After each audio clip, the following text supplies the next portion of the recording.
Well, hey, friends. Welcome to Thru Port Collective. I'm Cryss, and to the right of me on the screen is my co host Tim. And we unfortunately don't have Marshall with us tonight. He got called in to do some important work. So we do have one of our former guests, a very special guest, Brian of Get Some Mini Sound. And, well, welcome everyone. So tonight we're talking about successes and failures, and Brian's got the map of his successes and failures on his shirt. I think coming on through Port Collective being that last little drop there. So,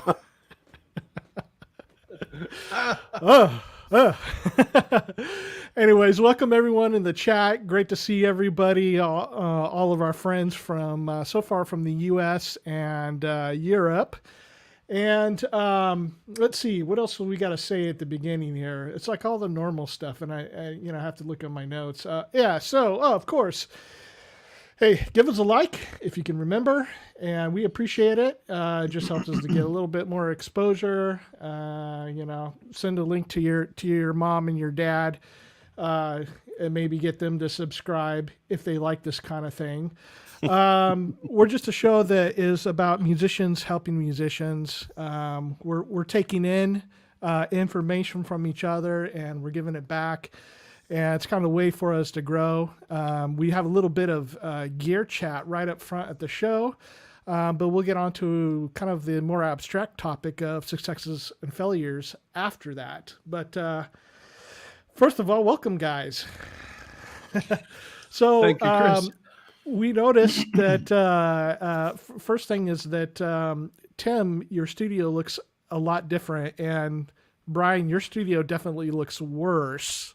Yeah, can we know what's going on here? I'm trying to figure that out myself. I tried to get in my studio and it's locked, and I think somebody actually changed the locks. So I don't know what's going on out there. So I'm stuck in my office and I can't get in the studio. I am in here and you can't get in. Tim's talking about successes tonight, and Brian's talking about failures. Do I have that right? I think so. I'm winning and losing. If that equals success and failure, yeah, I'm winning. So, just for anybody who doesn't know, Tim, you are in Brian's Moog Dungeon. I am in Brian Oliva's Get Some Mini Music's Moog Dungeon here, and it's a really nice place to be. I got to tell you, it's pretty cool. I got a chance to play around for just a couple of seconds before we went on, and yeah, it's pretty great, and it's pretty ironic that Brian can't be in here too, but it's how we had to do it. Yeah.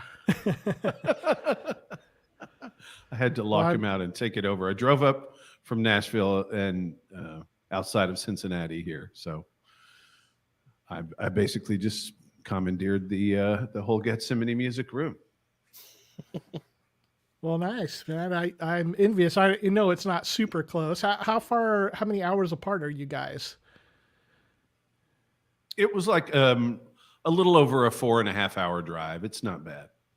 Oh, okay. Yeah, that's not too bad. I can do it in 4. Yeah, he can do it in 4.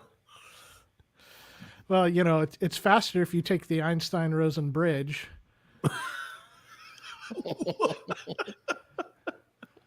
I don't even know what that means, but it's funny. Einstein-Rosen bridge is a wormhole. Okay. See, that shows you what now, if you were talking about rabbit holes, I could definitely get with you on that. Wow, that's amazing. But so Brian came down to visit you a while back and go to one of your gigs, and now you've gotten to go up and see him. Yeah, thank you, Brian. He was kind enough to invite me up here to hang out, and I think do this show, and then tomorrow we're going to work on some music, and then I'll go back I'll go back to Nashville on Friday morning. Nice. So That sounds like fun. yeah, it was just kind of a fun thing to do. It was very doable, and so he found a window that worked for him, and it worked for me as well, and so we made it happen. So it's fun, like it's just great to be able to go visit a pal who has the same kind of passion for synths. It's great. Yeah. I'm kind of hoping when we're all done with this that we have some new collab video that'll break the internet and it'll be a major success story for both of us. Yes, it'll be success. Well, I'm waiting now for Aaron to drive down and visit me, although I guess that would be probably about 14 hours or something like that. He's in Oregon? Washington.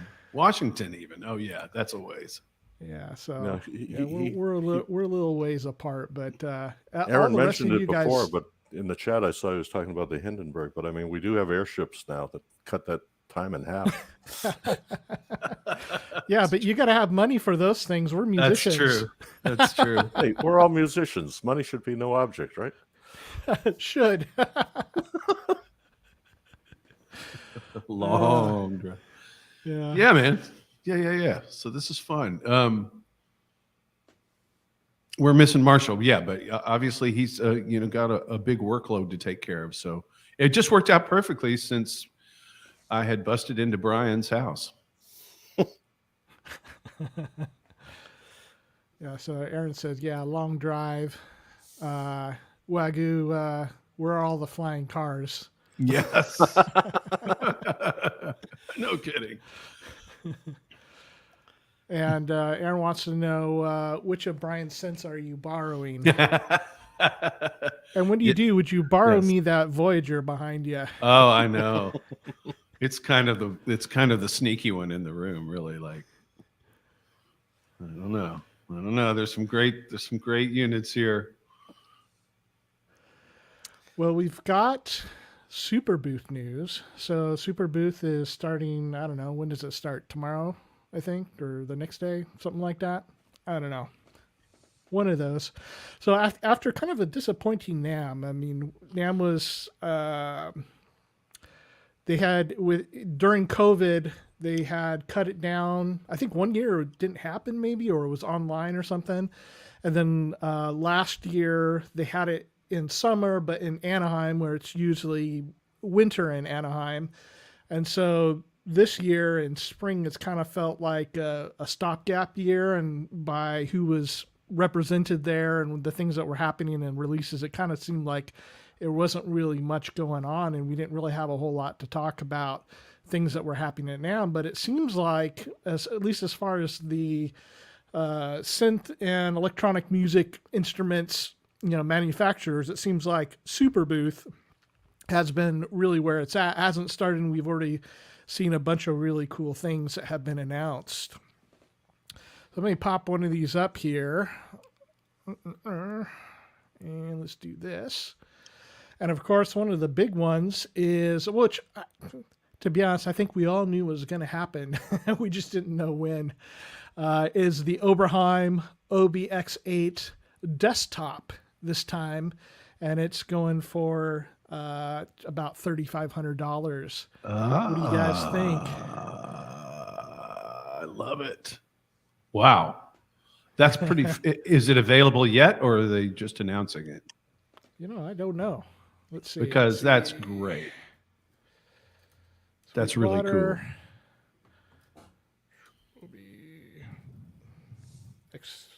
Because I mean, I had an 18-foot sailboat for a while, and the OBX8 is just a little smaller with the keyboard and everything. It's so huge. Well, I don't know. Smaller than the Moog 1 here, I guess. Okay, looks like pre-order, at least on Sweetwater. That's a better entry point too, obviously. But now you got to have a keyboard that's feels great, that's inspiring, and has appropriate aftertouch and whatnot.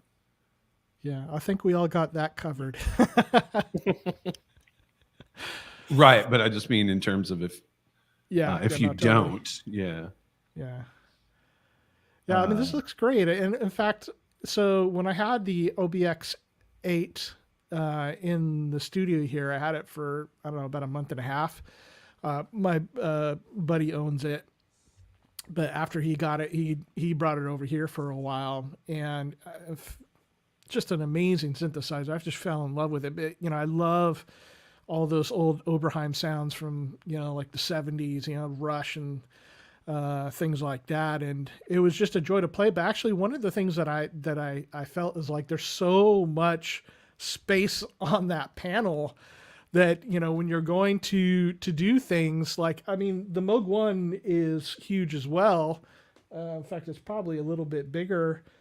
The panel's definitely bigger, but when you're moving between things, like things are grouped pretty, a bit closer together. It's still very spacious, but on the OBX8, it seems like there's a ton of space on that panel. And I thought this might actually be kind of great to program on because it'll put things a little bit closer, although you might be missing those really big, luxurious knobs that the keyboard version has. Mm-hmm. Mm-hmm. Yeah. I mean, it is much tighter, and the other does seem like you can get winded just like moving from one end of the, knobs to the other. You could, like, you're out of breath. They're so far apart. But this is cool. But I wonder why they decided. Well, obviously, it's just because the knobs would make it too crowded if they used those larger sort of flanged knobs. Yeah. I guess. But that looks pretty inviting right there. That looks pretty great. Yeah, I would say like there is something about having everything together on the keyboard version, but I mean, at some point you have so many keyboards in your studio that it just feels like this would be kind of a nice way to do it. Mm-hmm. Yeah, that's great that they've offered that up. That's I'm super stoked about that. That's really cool. And also, hey, $3,500 or $3,600 is a little more friendly entry point. Yeah, yeah. What do you think, Brian? I don't know. First, I try not to get too involved because my room is full, and I want to stay married. So I'm getting really picky about anything else I think about bringing in. But I don't know. I really still like stuff with keyboards attached. I guess because I got more stands than I have desktop space, so I wouldn't have room for this. But the full size one, I might be able to squeeze in. So, so obviously you love everything Moog, and it shows in your studio. What's your take on Oberheim? Is that is the Oberheim sound anything that you love, or is just you're totally good with Moog? I mean, obviously I'm good with Moog because I don't really, have a chance to get much else in there. But, I think between all the stuff I've got, I think I can probably create any sound that was ever made by anything anywhere. Just got to figure out how to do it. But as far as out of the box, I mean, it's good stuff. But for what I do, I'm not a professional. I just really collect stuff and have fun with it. So I'm not missing it because I don't know that much about it, to be honest. So, I know they sound great. I think, I don't have any issue with them. I'd probably love to get one at some point just to prove that I don't just buy Moog stuff. There's a few other odds and ends mixed in there that you can't see too well that aren't Moog, but Moog clearly has the priority. But like I'm still a Yamaha fan. I've always had a Yamaha in there to basically be the rest of the band, and I've got my old Alesis buried in there too, and that's from the '90s, and that has a lot of the different types of sounds that Moog is. And Tim's gonna be dangerous tonight, so I'll apologize in advance for any noises he makes because I left everything turned on. But so I don't know. I don't have a strong opinion because if I did, I'd probably want to buy it. So I'm not going there. Cryss, what do you think about it? I mean, how do you feel? You ready for it? Well, yeah, I mean, this is great. It's not a surprise. I do agree with Brian. Like, if money and space are no object, it's great to have it just all together in one unit. I've got sitting in the studio the Prophet Rev 4, Prophet 10 Rev 4. That's my buddy's. I'm just on loan, and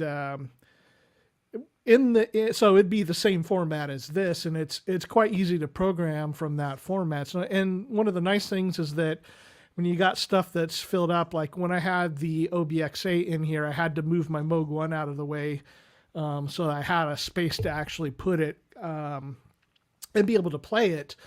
But with the Prophet 10 being in the desktop format, it's nice. I mean, I could set it in a stand above the Moog 1 and use that.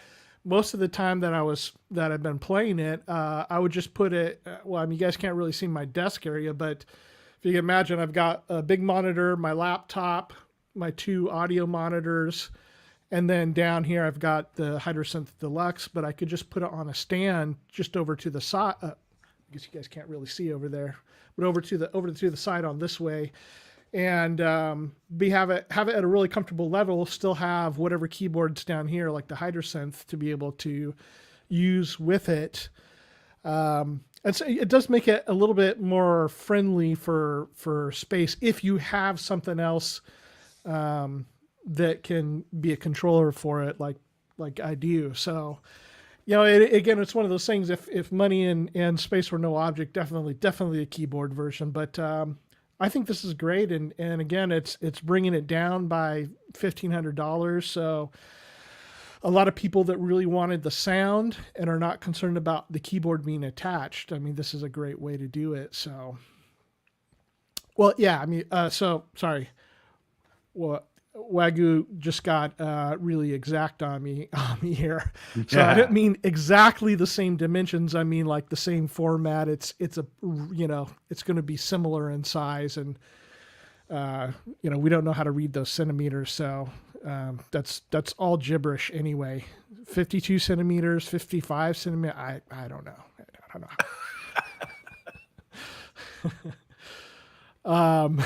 So yeah, pretty close anyways. Like I'm not talking about racking it, just, having it in your studio and on a desktop, or, I have it, when I said just kind of have it sitting on a stand. So great. Yeah. Oh, here we go from Aaron. Where'd he go? But yeah, I think this is cool, and one thing that I'm also really happy about this, it's great that this is going out into the wild, is that it means they've already done it and it's now out, and now I'm sure we know that they're already working on whatever's next, and I think a lot of people have speculated that it might be the expander next. So we'll be looking forward to that. It could still be like a 2-voice or a 4-voice. But either way, I mean, Oberheim's one of those companies like Moog that I'll get excited to see everything that's coming out. But anything else for the OBX8, guys? No, it's just a great thing that it's out. I just think that's cool. I didn't know it was coming, so it's great. I don't think everybody's super excited about it, but I think that's a great. It's great to have this version out, man. That's cool.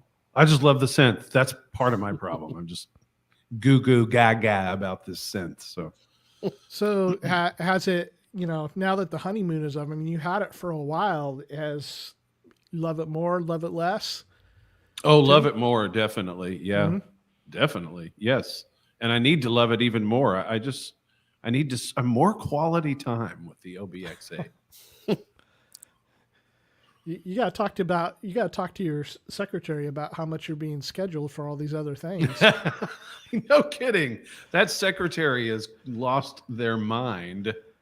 I mean, like in a course of the month, it's like, you're working your day job, studio drumming. You're doing like 2 different complete sets of modular music. You're playing with your band, Pin Jones Conspiracy, and also the Grand Ole Opry, and it's like it's impressive. And trying to score that horror film at the same time. Yeah, I don't even get all of them. It's stupid. It's kind of stupid, but I'm trying. It's definitely going to come up in the successes and failures segment coming up next. I want to pop this one in really quick, even though you don't have to talk about a whole lot, but this is kind of a big deal. Not personally for me, but I know a lot of people that are really excited about this, and that again, something that nobody's surprised about that it's happened, but we were kind of waiting, like, when is it going to happen? And Apple has released Logic Pro and Final Cut for the iPad now. So now, they've kind of redone the interface for an iPad and for touch control and for Apple Pencil. But it's made Logic even a little bit more, transportable. You can now record on the bus. Well, I guess you could do that with a laptop too, but I don't know. What do you guys think about iOS or mobile recording? With an iPad.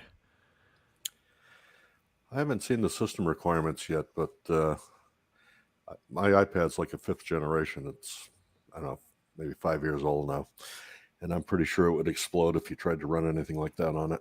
But did I see that this is all going to be subscription based? Yes, unfortunately. That's the thing that would kill it for me. I really don't do subscriptions. So if I had a new iPad, I guess it would kind of be cool. But unless they were just kind of letting you, buy it like you do Logic for the Mac, that would be a game ender for me, I think. I just can't do that small of a screen format for a DAW. That would drive me absolutely. I'm always trying to get more real estate, not less. Yeah. So I don't know, man. Like it's great, and I think for some people that's perfect. If they're not having 24 tracks of something, or then I think it's cool, and it is portable, and yeah, that's awesome in so many ways. But for me, that's pretty uninterested. That's going the wrong way for me. The smaller thing is, I don't know why that's just not working for me, but definitely screen size is one of the biggest things for a DAW. I want to be able to see, like, at a glance, everything a little better, in the sort of that world, universal world. That's what they call it in Pro Tools, the universe or whatever. But like, it's just, I need that real bad, especially like working on this soundtrack or whatever. Mm-hmm. I've got a lot of tracks going. I've got a lot of virtual instruments up right now. I was going to actually talk about that, but since I'm not home, we'll save it for the next time or whatever. But there's a lot of virtual instruments that are even active, right? And I need to be able to, and I'm flipping back and forth. I need to be able to see those pretty quickly. So this, for my uses, not so much. Yeah. I mean, I generally run on 3 monitors, and that's still not quite enough real estate.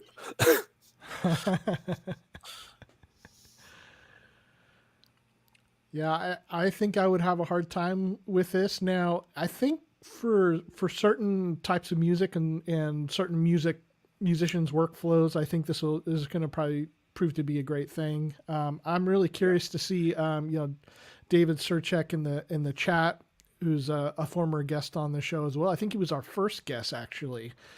Yes. He said that he's looking into getting this, and I'm really curious. Maybe we can check back with him and see what he thinks of it. I would have a hard time. I mean, I was working in Logic. I mean, I've used whatever I've had. Well, I've had Logic, so I mean, going back to whatever, like a 13-inch MacBook, I think was what I first started Logic on, or maybe it was a old iMac, old iMac, like a 2006 iMac or something. But anyways, like, now I'm on a 16-inch laptop, and I added another extra monitor to be able to see things, just like what you guys are saying. Like that extra real estate makes a difference, but also kind of locks you into one place, which for me is not really a problem. But this might be kind of a nice thing to have, to be able to go out. But one thing I wanted to mention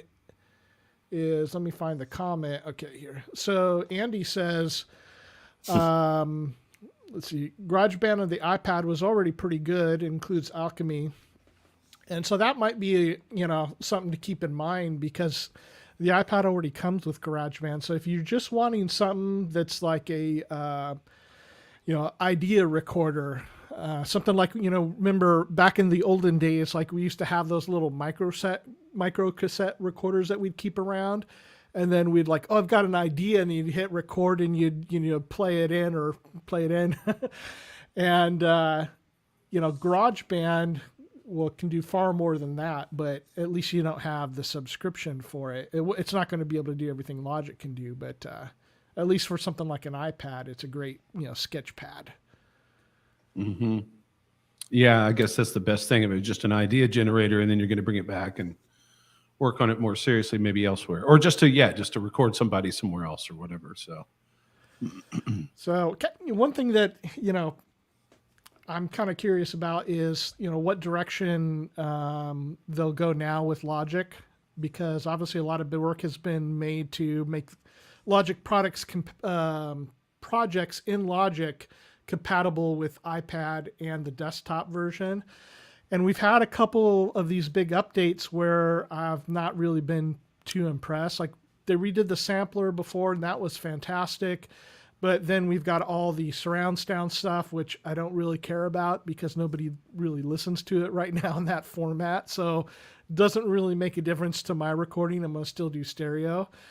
And now this iPad thing, which I won't be using, I just kind of hoping that, like, can we get by some of this stuff so that we can get back to adding really cool things, or some of the plugins within Logic could use a little bit of an overhaul. So I guess we'll have to see about that. All right, moving on.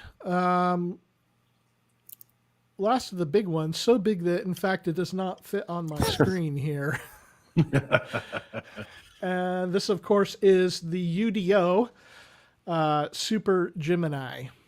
And it's massive.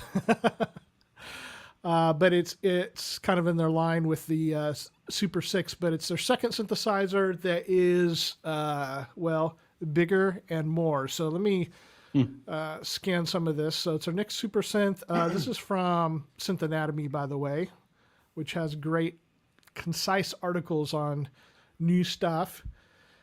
So yes. Polyphonic aftertouch keyboard, up to 20 voices polyphony, which means that if you run it in the binaural mode, you'll get 10 voices aside, which is pretty nice. And of course, this is a hybrid synthesizer with digital oscillators, and then everything down the chain will be analog. And now, unlike the Super 6, it has a 61 note keyboard, which of course, and also a ribbon controller just above the keyboard there.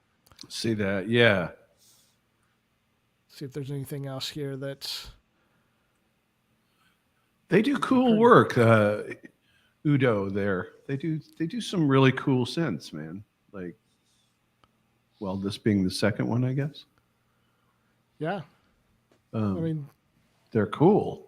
They're a little bit different, and they feel more modern for sure. Like, yeah.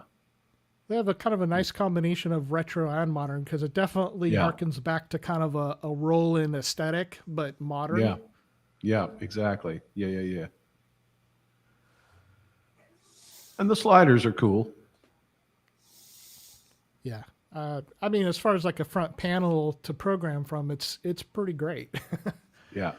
Though the one thing that, of course, same with the Super 6, that like, it's just I think it's a deal killer for me, is no screen. I can't handle it. Oh, yeah. It's like, oh, it's such a great synth. I would so want this. And I'm like, I can't name my patches and I can't see modulation routings. I don't know. Yeah, I don't know. yeah. It's true though. Brian, what do you think? I think I'm speechless, but my first thought is, gee, I wish it came in black, but I mean, it looks good. I don't really know anything about it. I'd be curious to see what it sounds like. But I'm kind of the same school as you, is that you need at least some kind of screen to know what you're doing if you're trying to change something. Yeah, when you watch what's his name, George Hearn or George Hearns, what somebody can tell me which one it is there, George Hearn. When you watch the creator, the main guy like play, you really get the sense that it's like he wants it to be played from the panel like you would a mini Moog, which is great, and I'm really glad it's done that way. But the reality of my studio workflows, like I don't really need that. I need to be able to see things and see how things work, and be able to name patches so I can recall where they're at. And I don't really want to have to use another editor for it. But and I mean, and the difference is the Model D doesn't have presets, so there's nothing to save. So there's there'd be very limited use. I got to get him out of there.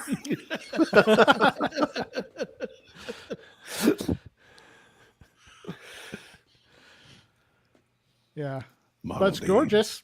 I like the white. Yeah. I like it better than the first two colors. I think they released the Super 6 in other colors too. So I think blue came to the desktop version, which was only in white, and then white came to the keyboard version. And when I saw the white desktop that they had come out with, I was like, oh man, that looks good. They need to do a keyboard version in white. As I'm kind of looking at it now on the screen, it does kind of remind me, like the orange knobs and stuff. It looks like what you would get if you just kept taking the Micro Freak and expanding it out, or the Mini Freak. Because they have the Micro Freak in a white edition, and it looks a lot like this in a way. Oh yeah, here David says, yeah, it would look epic next to a Moog 1. I think you're right. And then with the OBX on top of it. Yeah. Yes. But imagine a Moog 1 with its 2,000 plus presets and no screen to tell you which one you're on. Oh gosh. Like you can get pretty deep on the Moog 1 with like the modulation matrix. It's pretty nuts. Like to go like, oh, I don't know how this is routed anymore. You're trying to adjust a patch. You're like, forget it. Oh, and Wagyu mentioned, so there is a new black edition with space graphics for the Microfeek, and new firmware out, which I think is on this. We can take a quick look at that. We don't need to discuss it, but that's pretty interesting. Although the panel looks a little bit more difficult to read, but at least it doesn't have those ugly like paisley graphics that it normally does. But man, what a underrated synthesizer that is. But yeah, lots more cool stuff coming out this week. As you can see, there's been a ton of... there's the Super 6 in the new colors. Yes. And Eurorack stuff, Micro Korg, and a Crystal edition. You know how much I want for that? For a Micro Korg. Micro Korg. $529. Wow. Gonna have to pass on that. Wow.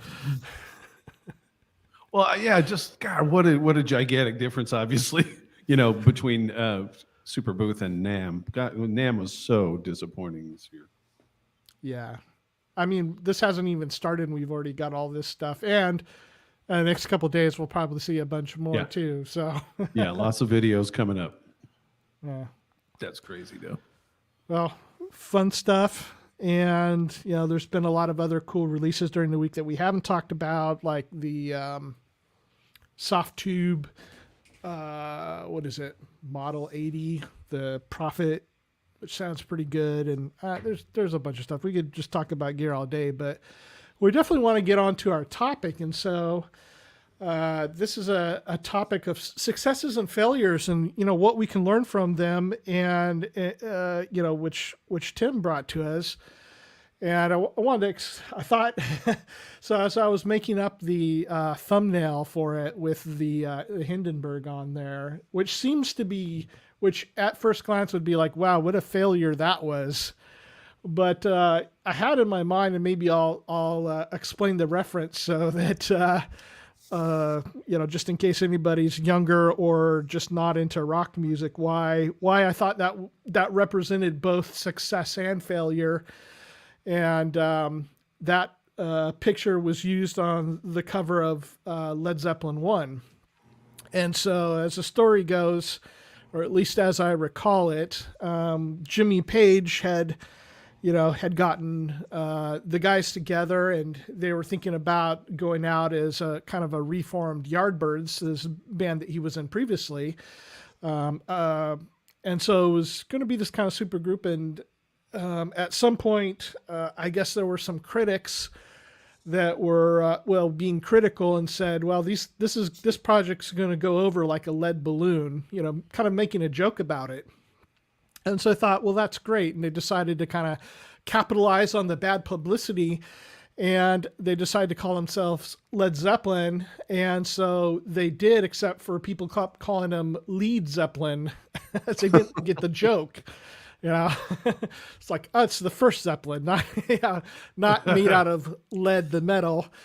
And so they shortened it to LED as the first word, Led Zeppelin. And it was the joke that they would not be successful, and in fact turned out to be one of the most successful bands of all time. And so I thought that was a picture that represented, kind of both sides of it, failure, but also success, if you can turn it into your favor. But I mean, Tim, like what got you thinking about this, and where do you want to start on it?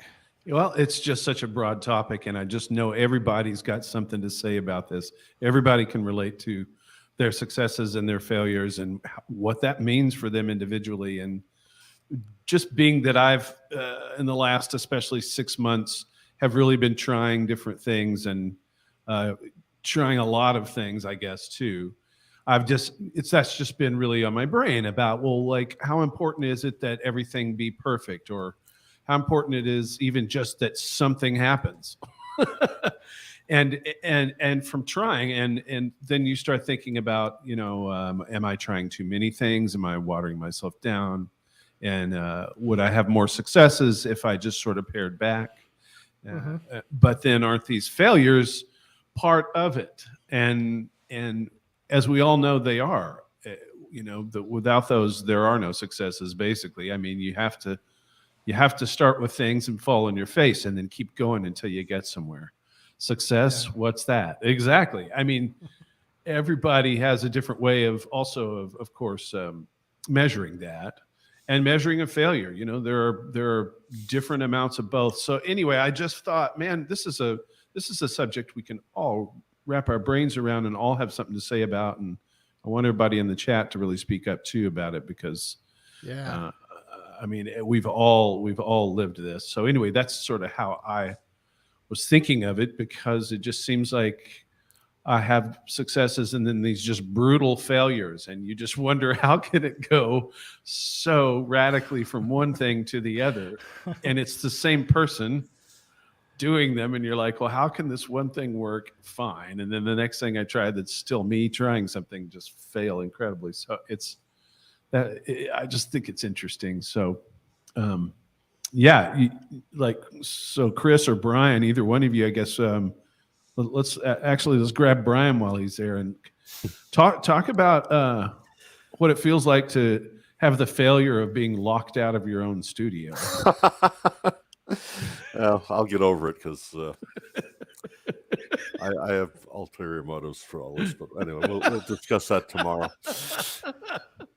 But No, yeah. Talk about successes and failures. just a couple of things. One, just to get back to Led Zeppelin for a minute. When I was about 18, I was big into Led Zeppelin back then as well, when they were still brand new, and I still love them today.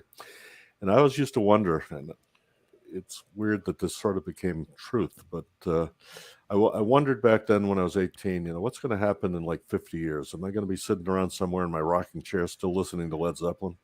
And the answer to that is, yeah, that's exactly what's happening. And I'm more power to it. I think they're still fantastic. So I guess that would be a success story for them because, they've stuck around, for 50 plus years now. And I still like them as much today as I did back then. But anyway, It's fun. let's see what else. The other thing is that, sometimes even failure can create success. And the one example I can point to is in the development of the original Mini Moog, model, I don't know if it's BCD, whatever, but in the design process, somebody in engineering kind of messed up and they put the wrong resistors in it. And that caused a major overload of the circuitry, and that basically gave the Model D the sound that it's most noted for. And if that engineering error or failure hadn't happened, maybe none of this, would have gone through the way it ended up going through. But, stuff happens. And if you can learn from it, once they realized the error, they, one guy wanted to run and fix it, and they told him, no, don't do that, because we kind of like the way it came out. Yeah. So they just changed the schematic, and and the rest is history. But it's hard to succeed if you don't fail somewhere in between, because that's how you gain knowledge and learn how to do things better. So in my case, I don't. I'm not a professional musician. I just do all this for fun. So I don't have any playing failures, whatever. I guess back when I was in my garage band, one failure we learned about is that you shouldn't play live sets at swim parties in an enclosed room with an Olympic-sized swimming pool, because the 130% humidity does short out the tubes. And as my guitarist, who had a Sears Silvertone amp back then, knows, the small fire that resulted from that was easy to fix. But there's lessons learned everywhere. So take it in, learn from it, and move on.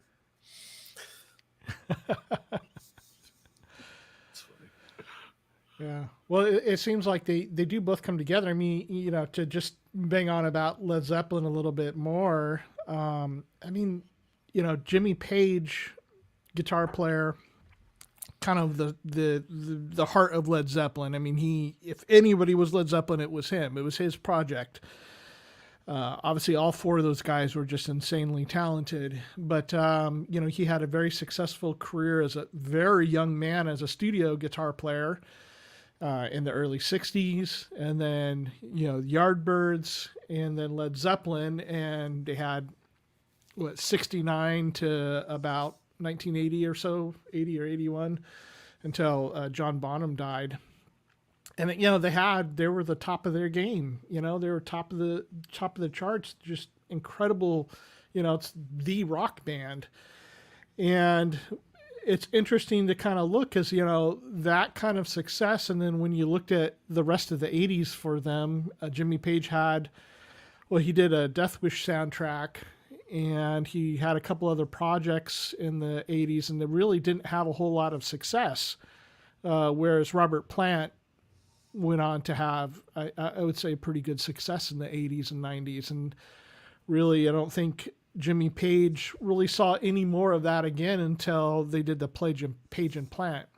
I do, Contra Synthetic there. I liked his Coverdale Page album, but basically Led Zeppelin was it after that for him, until they did reunions and stuff. And it's been quite a few decades since Led Zeppelin ended. It's been over 40 years, and there's not really been a whole lot of output from such a crazy talented musician as Jimmy Page, or even it's just it's kind of striking, but you can have those like incredible successes and then another part of your life really be without it after you've already achieved it, even, you know. That's tough too, right? Yeah, because if once you get a stream of successes and you're starting to think that's your trajectory, and it is for a minute, then then that minute passes, and then the first failure that comes after that one stings even harder, doesn't it? Yeah. Those are tough. I mean, like, you know, because you're trying to sustain it. Success, that is. I guess, you know, he could cry himself to sleep on that pillow stuffed with money, you know. So like, right. at least he has that. Whereas a lot of other musicians that have been one-hit wonders, you know, they have it for a short time, spend a ton of money living the rock star life, thinking it'll last, you know, 10 years like Led Zeppelin, and they don't have it, and they end up a few years later broke, and, you know, just kind of washed up in life. Yeah. And I don't think once you get used to some kind of success like that and feeling that you're driving it, that when it does, you know, because there's always a downside, and when it does start to go away, that's not easy. I mean, honestly, it's not that we should like cut them a pass or something. I just think that's just a whole different set of problems, you know, that you have to deal with, and you might not be familiar with it, because generally most people don't enjoy that kind of success. So if they do, then that does create another set of problems, for sure. And I'm not even, I mean, I wouldn't turn down that kind of success, I guess, at all, but but like, I'm not even aiming that high, and it just feels like it's really hard to get even just some months, even the basic things rocking, you know. And you can get really lost in your failures and lose perspective on the fact that they're just still going to be a lot more of them, even if you know that, you know. You can still just sort of get lost in that and go, when is this gonna turn around, you know? I think one of the like greatest examples of entire humankind that I can think of the way that failure leads you to success would have to come from King of the Hill, the TV show, and the episode where Bobby Hill doesn't have any clue about girls, and he doesn't know.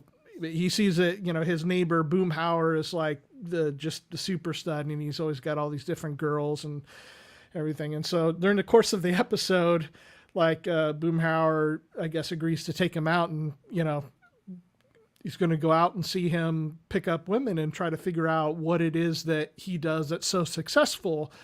And the episode was really brilliantly written, and so it goes out that they go to, I mean, it's been ages since I've seen it, like a mall or something. And then for this entire time, like, Bobby's just watching Boomhauer strike out. It's like he's asking these women out, and they're, you know, no, and they're slapping him and all this kind of stuff. And it goes through a whole bunch of these where, you know, this, you know, whatever good looking guy, single, living the bachelor lifestyle, he's just striking out. And then at the very last, some girl gives him his number or something, and then he takes Bobby home, and like, you know, Bobby's kind of confused about this. And the lesson was that, you know, like, sometimes you have to play a numbers game, and there's a certain amount of failures that, like, it's just life. You have to go through it, and you're going to strike out. But when you land that one, that might be the one. And, you know, I think Aaron said something earlier to the effect of, you're never going to succeed if you don't try and if you don't fail. I mean, you're never going to get it. And I think going back to, you know, going back to my youth and playing guitar, you know, it's interesting. I saw a video the other day, somebody that I don't really watch or care for. And it's the guy that used to be an intern for Rick Beato. His name is Rhett Shull. He's a guitar player. Just not really my cup of tea. but there was something in the title of the video that caught me, and so like, oh, I'm gonna have to watch this. Okay, so I watched it, and he said something that very much hit home to me, and he's like, when he was young, and I can say this from my perspective is also, I thought like, if I work hard, if I play really well, then doors will open up because I have applied myself. It's kind of all the stuff that like, your dad might tell you, like, you got to work hard to achieve these things. And so I worked really hard at the guitar and I wasn't succeeding.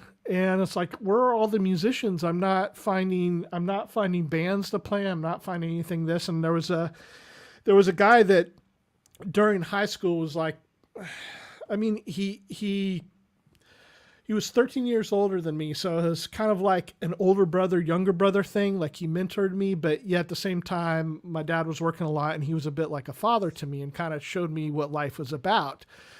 And one of the things that he was always pointing out is like, hey, you got to get out there. You got to do you got to put yourself out there. Just being a good guitar player is not going to be enough for you.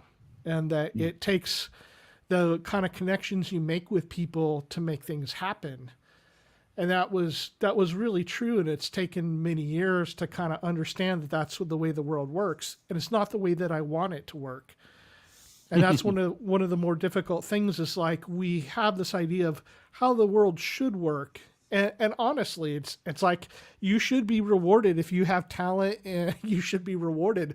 But that's not the way the world works. It's the people that are putting themselves out there, because there's so many untalented people that are getting the big gigs. And you're like, well, why is this happening? I can't figure it out. Yeah. Yeah. Well, and that's it. And how about this one too? Because this one scares me the most, I think. And that is, when I let failure stop me. Ooh, yeah. Or the fear of failure. Either way, they're both pretty bad, but a few failures and then I say, I just can't do it. Maybe I'm just not good at that. There is a point where you have to really look at that, right? But I that's the toughest one for me, is I rather be afraid of it, but go ahead and try, and stick it out there. But when failure stops you either from one or two, just when you haven't even really gotten there yet, or even from that fear of failure and you don't even begin the process,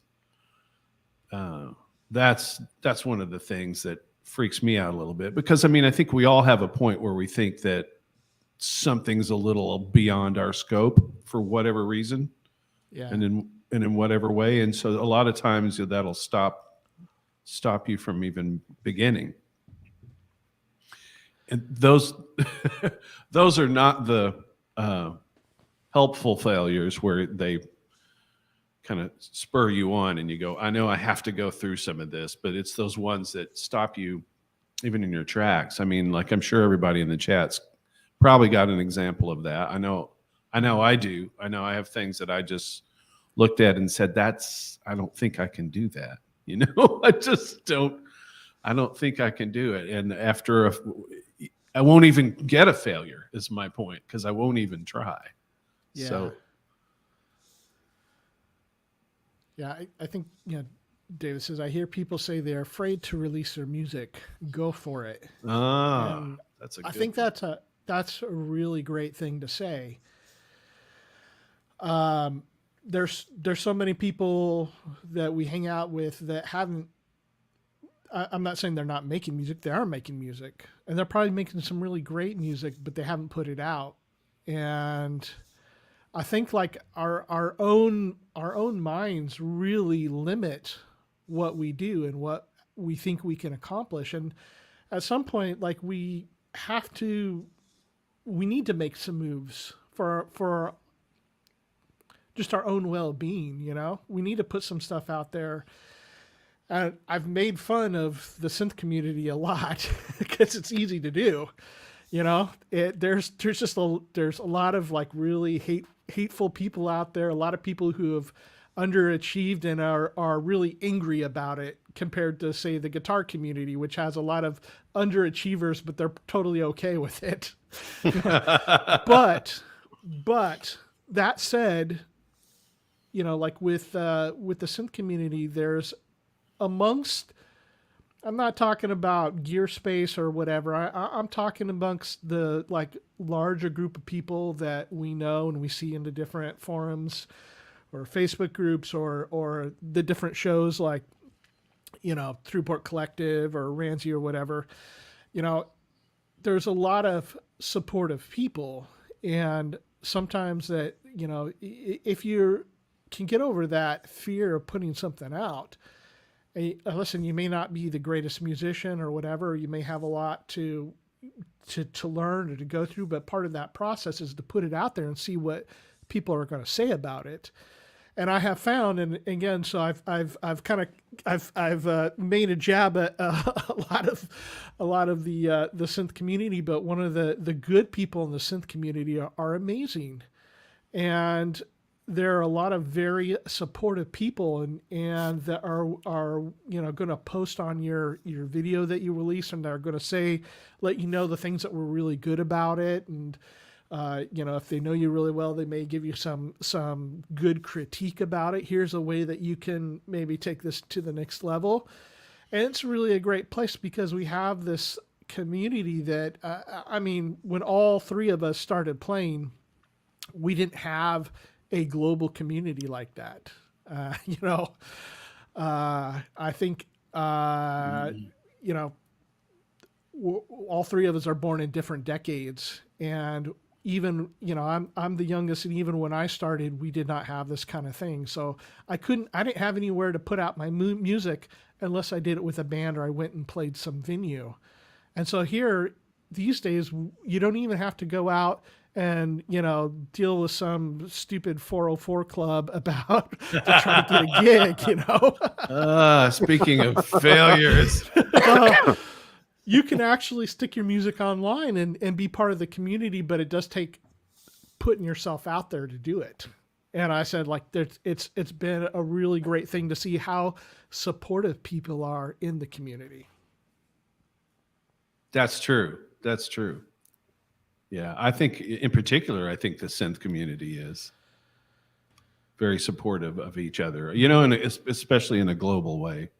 I feel that very much. It's one of the things that really attracted me about wanting to come out of my shell a little more and sort of do more create more synth-centric music, was just because the community was really welcoming, and that made me feel like, oh, wow, maybe somebody might actually like the noodlings that I'm doing, because you don't really necessarily have all that perspective dialed in, so it's nice to get some feedback. And sure, there's always going to be people that are mean-spirited about it, but that's not been the case by and large with the synth community here. It's been great, yeah, which is cool, which is so encouraging to put your music out, Just get it out there and see what happens. Yeah, indeed. I think one of the challenges, so, the way that I look at it, and I'm always trying to think about how people think about the psychology of it, because the way that I see that it's broken up for people is that we get a hand of cards, and we don't all get the same hand of cards, and some of us have better things over here, some of us have better things over there, to break the analogy, but when you look at any sort of coin between functions in a person, like how your DNA wires you to think. And so one of the most obvious ones would be like introverts, extroverts. And so it has the kind of feeling I think the way that society looks at it is you got to be an extrovert to be able to get things done and do things. And they're right in some ways that people that pop out and they're extroverts, they're gonna have some advantages because they're gonna go and bang on doors, and they're gonna talk to people, and they're gonna find the opportunities, even if they're not the most talented people. And it puts introverts at a bit of a disadvantage up front.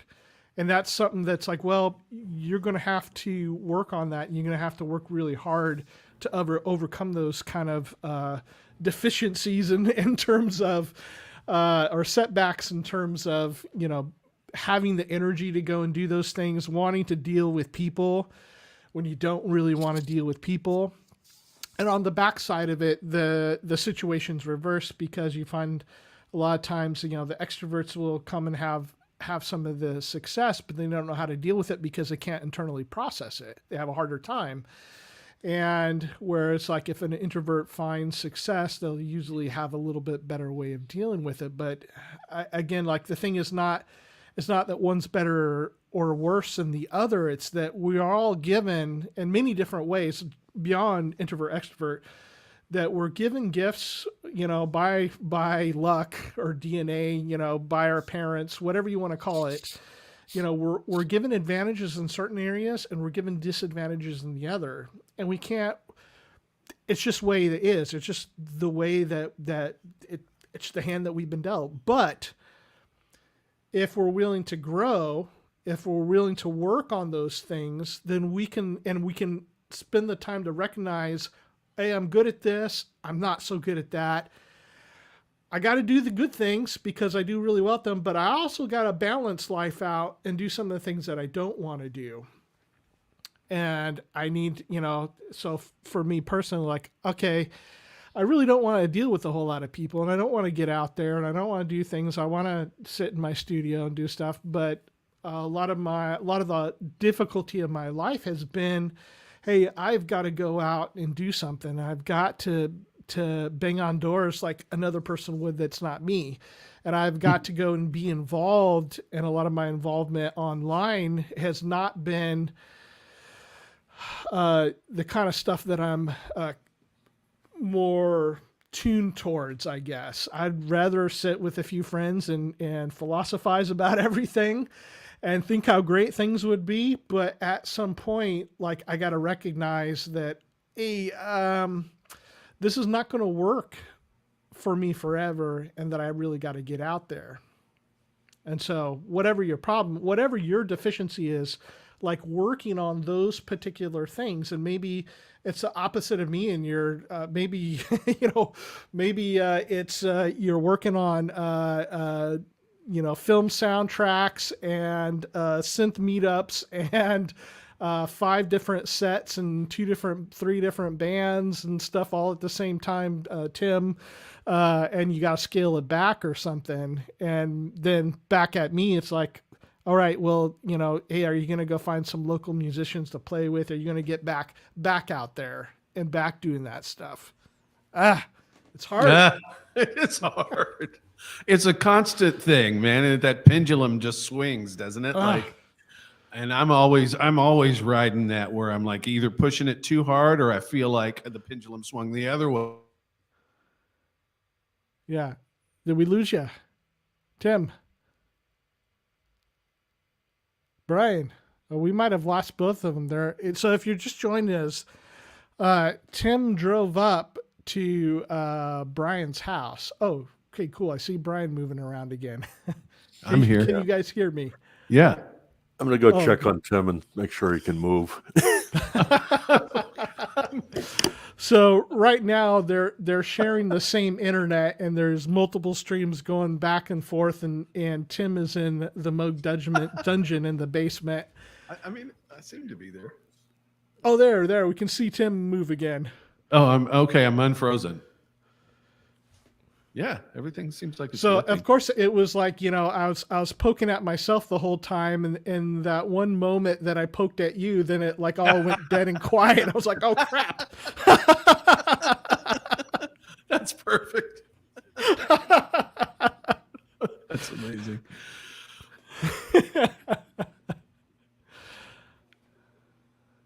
Yeah. Dude, it says, just shake him. I think it went away again. I don't know. We'll see. Oh, there, you're back. You're Am back. I'm back. I'm back. Okay, good.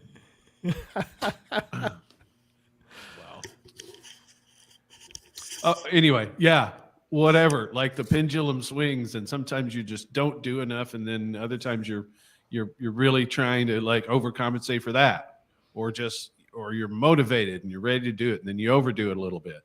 Mm-hmm. And it's a constant. Nobody has a straight line trajectory in their career or in their successes and failures. It's a zigzag all over the place. It's the graph is bizarre, and that's helpful, I think, to know actually. Mm-hmm. So I don't know if this counts as a success, but I think I got Tim looking better. Oh, I think that would be quite the doing. I think the problem is that the Oh the yeah. computer has Wi-Fi and it's also hardwired, but for whatever reason, the stream was picking up on the weaker Wi-Fi signal and not letting the cable go through. So I just shut off Wi-Fi, and Tim has doubled his, good looks. Wow. Thank you. I need that. I'll take that. Oh my God.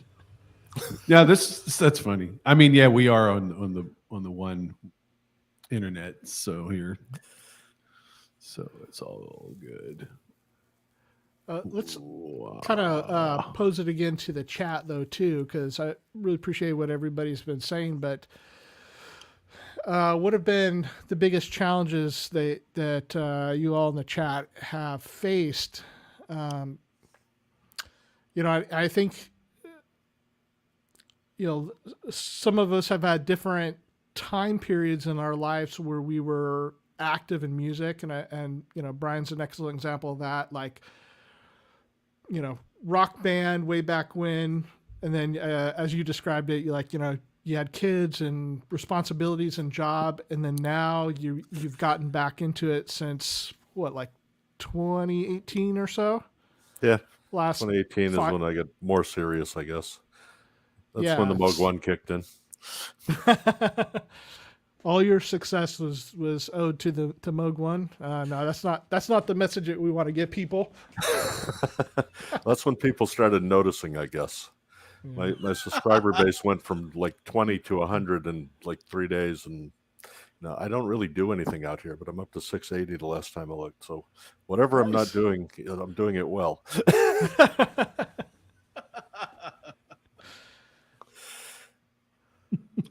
What has been the challenge for you, Brian, coming back to music? And I mean, everything has changed. What has been the challenge for you in the last 5 years? Uh, I don't know. I mean, I don't look at it as having any challenges or struggles because I really have no expectations. That's the nice thing about being retired and not trying to make money out of anything. I just get to sit down and have fun. So, I get a new synth, I can go all in and just bang around on it. And if it comes out good, great. And if it doesn't, well, I'll try something different tomorrow. But, I've got nothing to lose at this point. Typically, historically, I'm an introvert. I don't get out that much. I give huge dibs to the Hardware Jams group because they've given me a purpose in retirement. So I have something different to try pretty much every week. And I'm definitely creating stuff that I never would have even dreamed of, before getting involved with the weekly challenges. So, in that respect, it's easier for me now than it ever was because I don't have to try to be perfect. I mean, with the jams, everything's a happy accident, almost everything I do is done in one take, maybe two, tops if I really kill something badly. But, I don't spend a lot of time. I'm not looking for perfection, and I'm just having fun with it. And that's really what makes the difference. If you're doing music for a living and you're not having fun with it, then you're really in the wrong profession. That's true with any job, I think. But as long as you enjoy what you're doing, you can overcome any other weaknesses, whether it's going back to school or just putting more practice time in or just, networking so you get some breaks that you normally wouldn't if you just sat at home never talking to anybody. Yeah. I think that, So that's also where the technology we have today is helping. Shows like mm-hmm. this live where you can just kind of sit around and talk all through the stuff never existed prior to the past several years, and Mm-hmm. and the whole music production side of it, where almost anybody can make a professional sounding album now with sitting at home, has taken a lot of the expense out of getting your music out there, and I guess that's good and bad in some aspects. I mean, before, in the old days, you just had to be super lucky to get on a label, and then maybe somebody would hear you. Now there's no trouble getting your stuff out there, but there's so much of it that you're still going to have the problem of being found, and that's where most Yeah. people struggle. There's, I look at people that are, the hit people of today, and I look at what they're playing, I'm going, really? And then, you watch YouTube videos and you see all these incredibly talented musicians just basically out there, playing and sounding fantastic, but, they're not getting the attention that they deserve or the financial rewards that they deserve. So Yeah. that's maybe the failure of the whole music industry in general. Mm. But, for me, I'm just out there to have fun, so I really don't have any issues. I'm kind of curious. So just in terms of a very general statement about what I observe on forums and groups, as it seems like there's a lot of people that are still following the dream of, I want to get signed. I want people to, worship and adore me and anything that I do musically. And I want to have lots of followers and lots of likes and all that kind of stuff. And I think it's a very relevant question, but what does success mean for you guys personally? Well, I can take that. Yeah. What does that mean is a very, very personal thing. You're right. And so for me personally, I am always trying to coalesce my musical voice. And I mean that in terms of my compositions and the way I think about music and how I'm able to express that, and then how well that expression is understood or received. If I get to that point, then for me is success, because I've endeavored, and then I've done it. And then if somebody actually even likes it, then that's even cooler. So, I mean, for me, that's success. The rest of it would be gravy, but I'm always trying to just make sure that I put out the best music that I can. And when I feel like I have done that, and I know the difference, when I fudge it a little bit or don't quite get there, I personally know the difference. But when I get there, that's success for me. And usually at that point, if it's music I'm creating from the ground up, or as a synth artist, or as a drummer, just a successful drummer in a situation with other musicians, then that's still hugely successful for me. And they're just different expressions of that. But lately, because I feel like I've done pretty well as a drummer for most of my life, the thing I chase these days is, what about the music that I want to create? Because I've played so much of other people's music, for a long, long time, which has been incredibly rewarding. But like now I want to have that expression myself. And so if I'm able to get that far, that's success, and whatever money will follow. Like the money part of that always follows if I'm doing the right thing. I don't know if that makes sense, but if I'm sticking my course and I'm literally being as honest as I can with myself about, this is, I think, good, and I really want to do this, and if I really stick at it, whatever money that is going to come, I mean, it follows. Like, I don't ever have to chase money.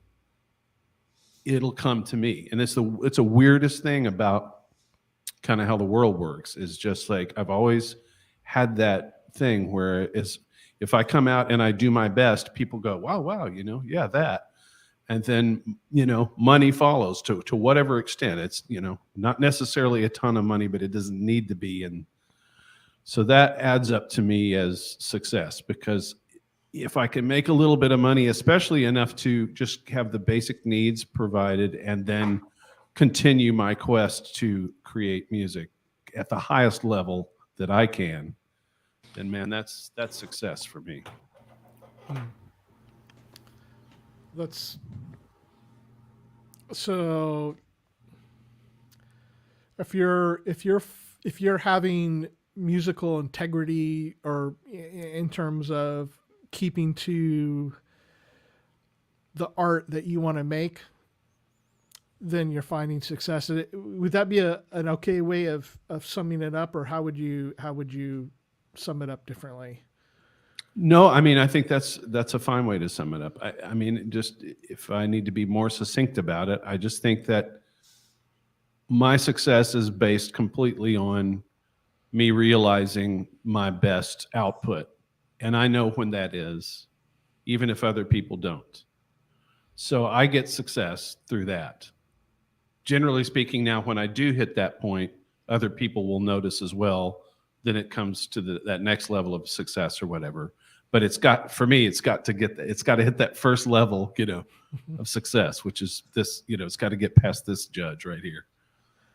I don't know, like so my adult life, I've juggled two careers kind of, and the music career was not to the extent that yours is, Tim, but I made money, I made a living, and again, it was the same kind of thing. Like, very little of it was my music. It was being a guitar player, being an arranger, doing whatever, all these other things that were not particular to my artistry. And it always seems like in those situations, like I could make it work, and I could, as far as in terms of success of money, it was enough. Like, nobody's ever heard of me. Who cares? But it was enough, and it made my living. In terms of one of the things that you said that I'm really trying to refocus in on is that kind of artistic fulfillment. And I mean, Brian's there already. It's like, what you said, Brian. Like, I'm retired. Nobody has anything to say about what I do. You play the things that you want. You put out the things that you want, and you don't have to worry about any of it. And you're not concerned about it. It's for the pure pleasure of doing it, and I like that. And one of the lessons that I think I'm revisiting as far as in terms of what success is that kind of thing, because I've had to at times balance what I did and do things that maybe I didn't want to do, like work on projects just because it would bring in money, but I didn't get a lot of artistic fulfillment out of it. And when I think about, well, what does the future bring, and what do I need to work on now? And I'm thinking about, like, what am I, these projects and this and that, like, I think this is kind of a big problem for a lot of musicians, because there are a lot of bivocational musicians that have one job over here, and then they're trying to do something musically in another spot, and they would really like to get rid of that other job that makes the money and just make music for the rest of their lives. And that's not a realistic goal for a lot of people. Some people can make it happen, but most of the time it doesn't come along with the kind of the fame aspect that a lot of people think that it does come with.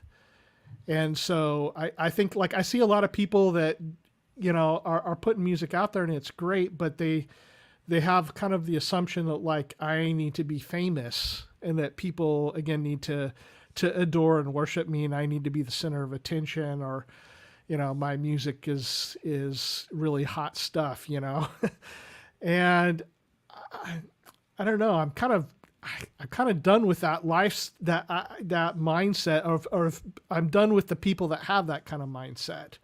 I don't have time for it. That's not, the people that I worked with did not have that mindset. You know, the people that paid me to make music did not have that kind of mindset. And I think it leads a lot of people into depression, into being unfulfilled, that are making music. A lot of people in our own community are probably pretty unfulfilled because they're not living the kind of musical lifestyle that you guys are. You know, that whether, you know, Brian's doing it as retired and doing it for the love of music. Tim's doing it for the love of music while holding a career in music. But that goal seems to be, I don't need to have the narcissism about it. I'm going to do it for the sake of loving music. And so I think it kind of frees you from a lot of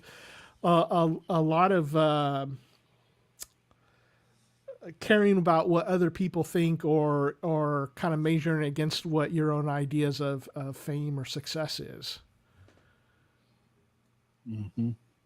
Yeah, and you're right. I mean, that's such an outmoded way of looking at having a career in music, is to think about the fame part of it so intensely. Mm-hmm. Like that's, you know, because that will come, is the thing. That's what I'm saying, is like, what you need to do is like be your most self-actualized musician that you can, or singer or songwriter, or whatever it is you're going for.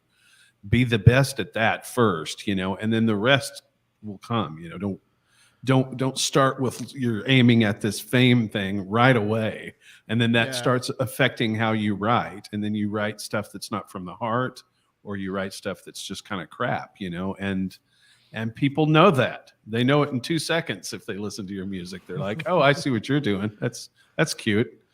I mean, realistically, if you're looking for fame, that's a pretty fleeting thing. I mean, look at all the big bands that made it. How long did the Beatles last, really? You know, they were in their heyday for about 5 years, and then boom, they all disappeared. But you know, they did such a nice job. You know, the legacy kind of followed them, and it just kind of kept going. Yeah, it's kind of like a good TV show made it into syndication. You know. Yeah. But you know, it doesn't matter who you are or how good you are. If you're looking for the fame, you're talking a couple of years for most people, tops. And then, you know, eventually you're going to be back in the same band 40 years later, playing playing in nursing homes and coffee shops and trying to get people to buy your album from 40 years ago. Yeah, and you think about the people that really make it. You know, a lot of people that are in our community are somewhere in our general vicinity of age, and none of these famous, you know, pop stars or whatever, or whoever's making it, they don't really look like us. I kind of have a laugh at it, like people taking themselves so seriously for their music career, their music business. And I'm like, if fame is really the thing that you're looking for, like, I'm sorry, but you're a few decades past that point. Right. Reality check time. Yeah. And seriously, I think in my mind, at least, the most successful musician of all time is probably Weird Al Yankovic. He's been coming up with hits for 30 or more years, and he's having fun, and he's living the life, and there you go. And he's probably the only one out there still making money. He's the smart one after all. Yeah, I mean, I bet when he was taking accordion lessons, he didn't really see this coming. Yeah. And when anybody saw him with the accordion lesson or the accordion, I don't think any of them saw it coming either.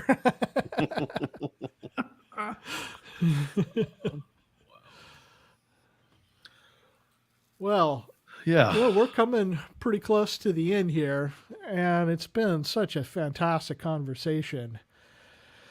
I don't know, any last comments or things that we didn't hit on that we should talk about before we start heading to the finish line? I mean, I don't think so. I think we've pretty much covered it, because it's success for everyone is different. I think we can say that.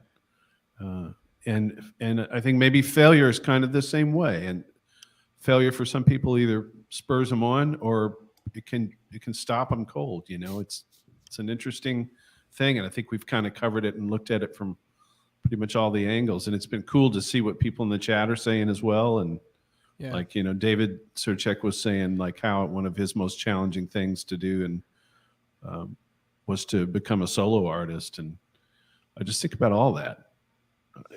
It's just cool. I mean, to have this conversation, I mean, is cool. I think it's helpful. I think it's helpful for everyone, for sure. I know it is for me.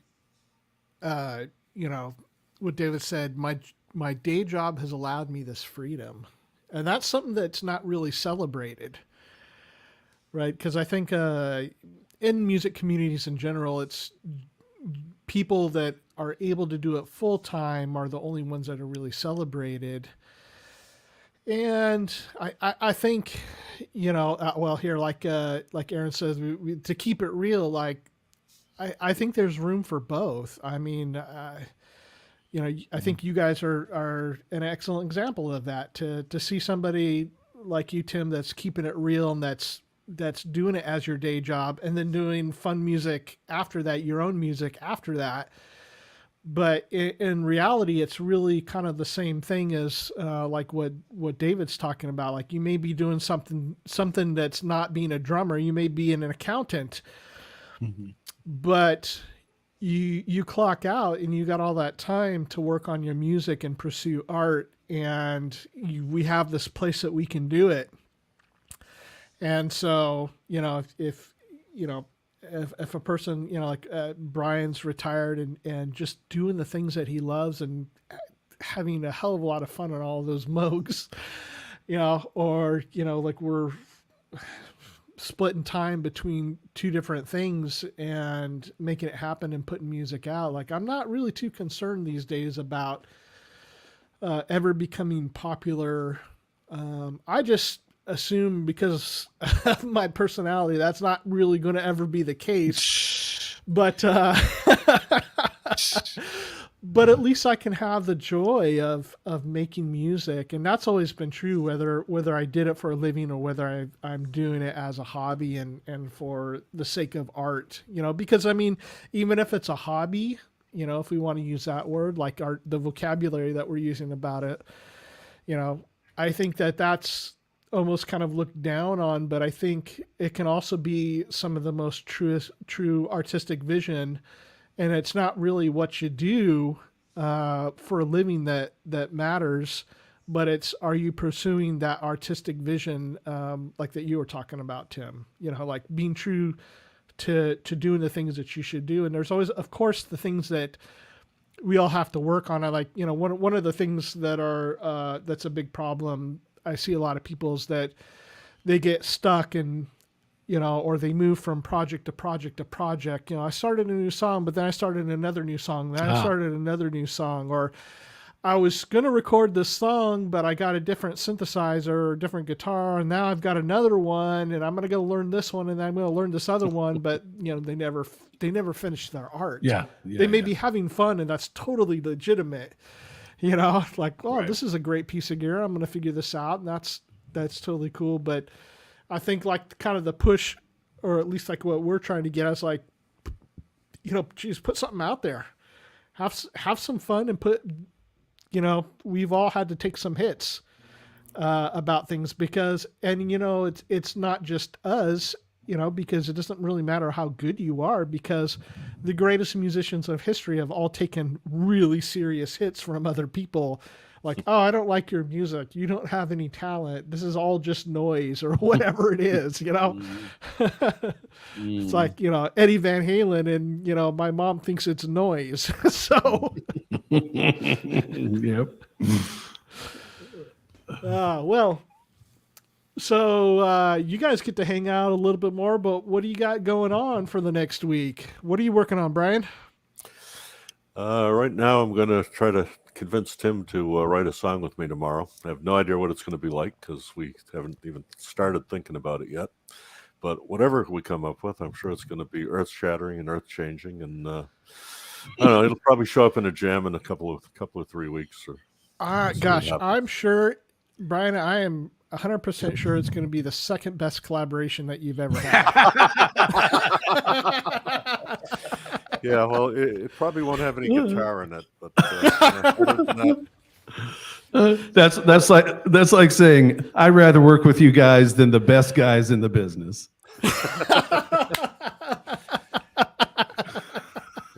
maybe if we get it done quick enough, Cryss, we can throw something together with both of us, and then I can send it off to you, and you can add some more to it, and we'll have a three-way collaboration.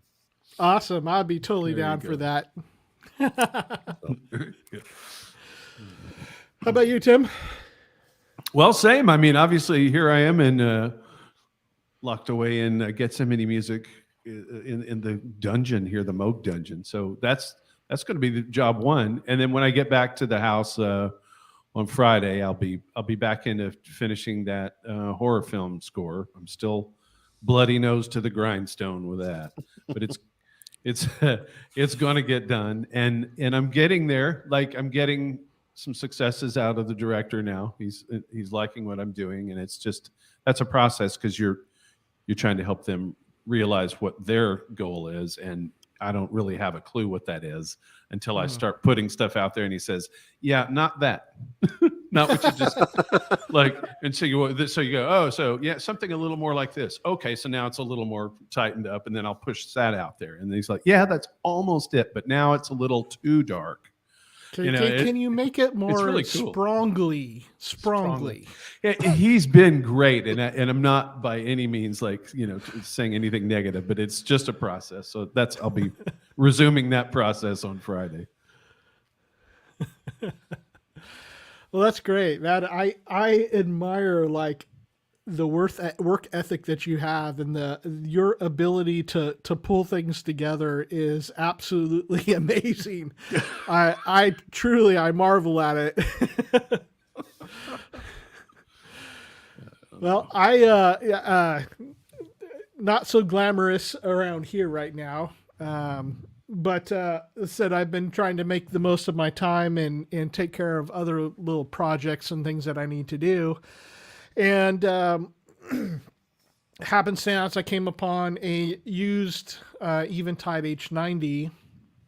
And so, of course, that necessitated me redoing my two main pedal boards. So I've got one here. Oh wow! Look at that beast. That's bigger than a Moog One. Don't mess up your neck. Yeah. Well, I had a much bigger pedal board that seriously was bigger than a Moog One, but it got to be a bit too much to carry around. So this is the smaller one, and then I have one that's a little smaller than this. So I was able to move some stuff around, like I moved my H9 to the other board, and then I've got the H90 up there in the corner. So I did all the dirty work of wiring stuff and power supplies and routing and all that stuff that I'm making sound like it was a real chore, but secretly I'm like, just to like zone out and do something like that every once in a while is just so much fun. To, like, I don't know, there's something very like Zen garden about it. Like, I just get everything perfect and move it and that kind of stuff. So I did both of those pedal boards and got them done. And then what I did yesterday is, like, it was so great. Like, I came in here and I've got like a little table set up here, and I plugged everything in. And I just was programming the Eventide and figuring out all the different functions on that, but kind of making my new pedal board rig work with that has been a lot of fun. And it's just like, I didn't have to finish a project right now. I don't have, timelines and stuff. So I've been working on house stuff and then doing this stuff, which has been really great. So that's cool. That looks amazing. Yeah, that's fun. I just, I enjoy that kind of stuff. So I just don't want to hear you messed up your neck again by lifting that thing to show. Yeah. Yeah.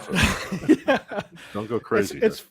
It's funny. So the board itself, like the mounting piece is made of metal, and I in my head I always think it's really heavy, and then I take all the pedals off and the power supply, and then I'm like, oh, this is really light. What the hell? That's funny. But that's why, like, I had a 42-inch board that was like huge, and I'm like, okay, no, I'm not taking this anywhere anymore. I'm tired of this. I'm too old for this. So So the now Moog it's just One's stood up really in the light if corner. you take out all the boards and circuitry. Yeah. Well, that ain't going out either. So, Yeah. Right. well, hey guys, yeah, it's been a fun chat, and everybody in chat's been wonderful.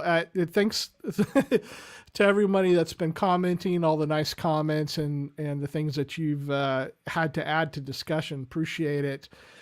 We'll be here next week, and we got some more great guests coming up in the month as well. So if you do us a solid and hit the like button and subscribe if you haven't subscribed, and we'll try to keep up these conversations. We're just really trying to make it a place where we have some fun talking about gear, and then we're just trying to get to these deep issues that we feel like nobody else is talking about, and just have it out so that hopefully we walk away as better musicians. So if you missed the beginning, Marshall wasn't able to make it today. He had like a work emergency that he had to go in for. So take care of all those technological systems and put everything back together. So he should be back next week. But thanks again.